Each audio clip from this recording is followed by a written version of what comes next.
The Berenstain Bears Life with Papa. When Mama is gone for a day or two, what will the cubs and Papa Bear do? Hey, we were pretty cute when we were babies, said Brother Bear as the family looked through the photo album one day. You're still pretty cute, said Mama Bear, giving him and his sister a little hug. Mama, please, protested Brother Bear. What do you think Cousin Bertha's baby will look like? Sister Bear wondered. Like Cousin Bertha and Cousin Bert, of course, said Mama.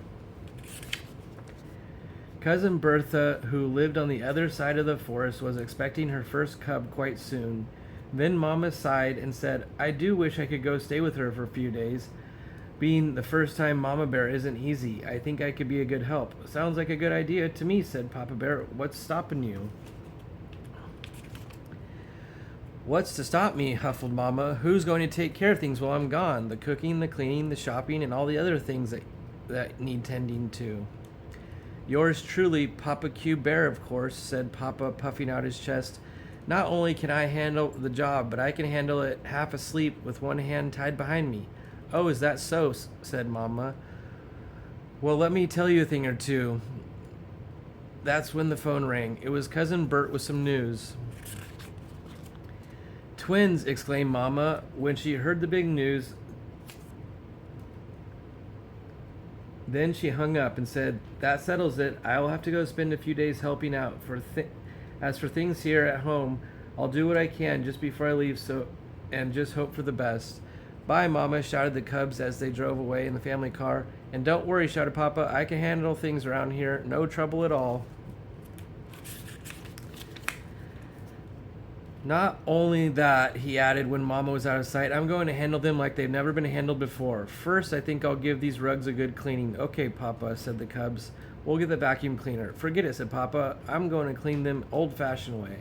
I'm going to get that deep-down dirt out with the rug beater. Then he snatched up all the rugs and was out the door. It wasn't until the cubs heard the whack-whack of the rug beater that they remembered something important. One of the jobs Mama had done before she left was to hang out the wash on the line. Wait, Papa, wait, they shouted, rushing out the door, but they were too late. Just try to do this with the vacuum cleaner, said Papa, as he whacked another cloud of deep down dirt off the rugs. When brother and sister pointed out the deep down dirt rug was now all over the wash, he said, Don't worry, it'll surely rain before Mama comes back and rinse it all off. Meanwhile, you cubs are in for a treat, because it's time for lunch. I'm going to make my triple flip honey mustard pancakes. Honey mustard, they said, each making a face. But on the third flip, Papa got a little carried away and flipped the pancakes so high they stuck on the ceiling. Not to worry, as he scraped the gooey mess off the ceiling and served it to them. Mama's ceiling is clean enough to eat off of. And, said Papa, what could be nicer after a good lunch than a cozy fire in the fireplace? Don't forget to open up the flue, screamed the cubs as he lit the fire, but once again they were too late, since the smoke couldn't escape up the chimney and billowed through the house.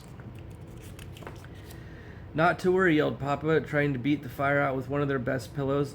All he got for his trouble was a burst pillow and cloud of feathers. The fire hissed and steamed as brother and sister doused it with water. What a mess. Smoke, feathers. We got wet gunk in the fireplace, pancake goo on the ceiling, dirty wash on the line. That's when the phone rang. It was Mama. It turned out that Cousin Bertha's neighbors were giving her so much help that Mama wasn't needed. She was starting for home and would arrive soon. When the bear's family neighbor, Mr. Skunk, saw the smoke, feathers billowing from the treehouse windows, he knew something must be very wrong and came over to offer his help. We're beyond help, said Papa Bear, but when the cubs explained things to him, Mr. Skunk said, You're never beyond help, not when you have friends. He called upon the forest friends, and more quickly than it takes to tell that the creatures of the forest pitched in to clean up the mess. After hugs from Papa and the cubs and a report on the twins, she looked around the house. The house looks wonderful, my dear, he said. However did you manage it? Well, said Papa, it did take a little doing.